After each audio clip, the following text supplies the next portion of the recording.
Fa nankalaza ny faharoapolo taona ny orenany kosa omaly ny centra fitahiny ifitoerana izay mitaiza sy manabe ireo ankizy manodidina ny fokontany Ambohibao mba ahafahan'ireo ankizy mianatra an-tsekoly sy mampiofana ireo olona manao ny asa vita amin'ny hazo sy fandrafetana ihany koa.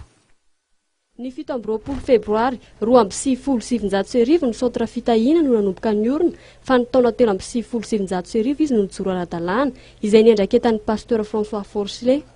300 eo ireo ankizy no niandraiketan'ny centra ka ny ankizy 70 amin'izy ireo dia amin'ny sekoly eo amin'ny centra no mianatra. Sekoly izay ahitana trano kilasy 5 nandritra ny fotoam-pankalazana dia nikarakara hetsika izy ireo, anisan'izany ny fifaninanana famoronana ny hira faneva fa 20 taona. Teo ihany koa ny fanomezana mari-pakasitrahana ho an'ireo mpiasa navita be teo anivon'ny sekoly.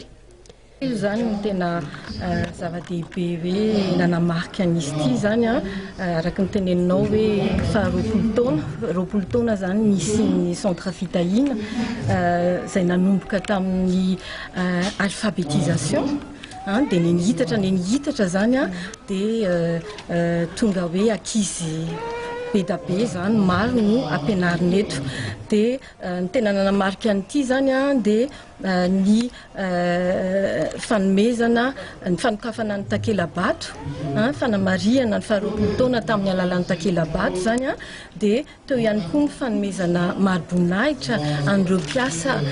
izay efa ela netezana teto dia aorianan'izay koa zany nisy ianareo teo ny hira faneva zany ny foronina manokana ho an'ity fety androany ity. Ny centre fitahina izay tafiditra ao anatin'ny ONG Europe, Madagascar, Afrika izay manampy ireo olona tena sahirana maneran-tany, anisan'izany eo anivon'ny fokontany Ambohibao sy ny manodidina. Tsy mijanona hatreo amin'ny fampianarana kilasy 5 ny fanampiana izay atolotry ny centre ho an'ireo ankizy, ampianarana anivon'ny sekoly fa mbola mitony fampianarana omeny an'ireo ankizy izay mbola afaka manohy fianarana amin'ny sekoly hafa. Tsy atao anatin'ny fanadadiana iny indray ara no entiko